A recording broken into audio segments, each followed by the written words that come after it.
Yo, what's up? Dr. Swole here, MD, bodybuilder, here with my 6th video of the series, Basics of Training. In this video, we'll be talking all about exercise selection. Which exercises should you be putting into your program to build muscle? Now, what criteria should we be using when choosing exercises for our program? These are the main tenets. The first criteria is that we need to choose exercises that we can progressively overload well on. For our purposes of building muscle, that means we need to be able to add weight to our multi-set 6 to 12 rep max, as I talked about in my progressive overload video. Now that first point has a few important implications. First of all, we shouldn't be choosing exercises that are inherently unstable. Say if you're doing barbell squats standing on a Bosu ball, you're not going to be stable enough to use enough weight in order to overload in the 6 to 12 rep range. So I don't want to see any Bosu balls out there for you bodybuilders. The other thing that this strikes out for us is calisthenics. Now, there's nothing wrong with doing bodyweight exercises, but for bodybuilding, the problem is you reach a point where you can't progressively overload anymore. Let's say I'm doing push-ups for my chest. Once I can do 30 push-ups easily, where am I going to go from there?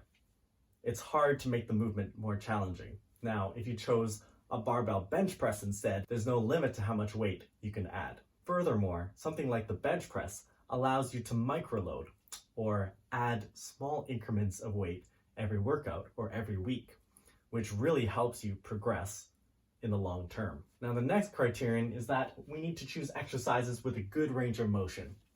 There definitely have been studies showing this, that more range of motion usually means more hypertrophy. For an example, if you're doing squats, a full squat is superior for hypertrophy than a half squat. Now, the next point I'll make is that we should be doing 2 to 4 movements per muscle group in our program. Now, it makes sense that using multiple exercises will stimulate our muscle from different angles and using different movement patterns that will likely stimulate different muscle fibers. On the other hand, if you do too many exercises for one muscle group, you won't be able to develop technical efficiency. In other words, your body won't be able to learn all of those movements at once, and this will interfere with your ability to progressively overload.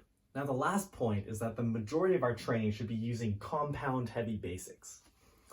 What's that? So, first of all, a compound movement is one that uses multiple joints, and you should be able to move a heavy weight for a set of 6 in a controlled way. Most bilateral free weight movements are compound heavy basics. Examples would be the squat, deadlift, bench press, and barbell row. Now, if you're a beginner or under time constraint and you're training with low volumes, for example, 10 sets per muscle group per week, I would recommend that you do all of your training with compound heavy basics. These movements are usually better for 3 reasons. 1, they generally produce more stimulus to the target muscle. 2, they're usually amenable to progressive overload.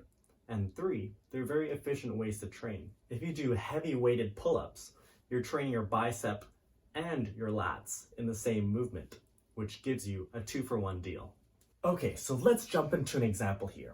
We'll be training chest, and we'll be following our volume recommendation of 10 to 20 sets per muscle group per week, and also our frequency recommendation of training each muscle group twice per week, which could fit into a full body program or an upper-lower split or some other custom split. So let's have a look at this. For a low volume program, say for a beginner, ignore this side and we'll have 2 days where we're training chest. On the first day, we'll do 5 sets of bench press, and on day 2, we're going to do 5 sets of incline bench press. Now, if you wanted to add some volume and increase this to a slightly higher volume program, say 13 sets of chest per week, we're simply going to add 3 sets of incline bench on day 1. And if we wanted to take this to a higher volume program, say 16 sets of chest per week, we'll add on 3 sets of dumbbell flies on day 2. Note that we're staying between our 2 to 4 exercise per muscle group recommendation. We're doing 3 movements in total, and also the majority of our training is done with heavy compound type movements. Note that if you were a beginner and only doing 10 sets per week, you wouldn't actually have any isolation work for the chest. It's not until you get to the high volume training style when you really get into those single joint movements. Now, I think this is a common mistake that beginners make, in that they like to add a lot of isolation work into their training from the beginning. As a beginner, I would strongly suggest keeping most of your training in the heavy compound movements, because this is what will help you to progress optimally and train the most efficiently. Lastly, if you're following all of the criteria that we talked about today in terms of exercise selection, the specific exercise you choose really doesn't matter that much. It's really important that you choose exercises that you enjoy yourself. Remember, consistency and sustainability are at the base of our training priorities, and thus the most important. And it's key that you choose something that you'll be happy with training for long term. On that same vein, you should be choosing exercises that don't aggravate any injuries that you have. There's no point in bashing your head against the wall trying to do a specific exercise when it causes you pain. So I'll say it right now, you don't need to squat, bench press, or deadlift to build muscle. There are tons of other great variations that fulfill the criteria we talked about today that will be great choices for you. That's all for now, guys. Thanks for watching. Make sure you subscribe, like the video, leave me a comment, and let me know what you want to see answered on Ask Dr. Swole. See you next time.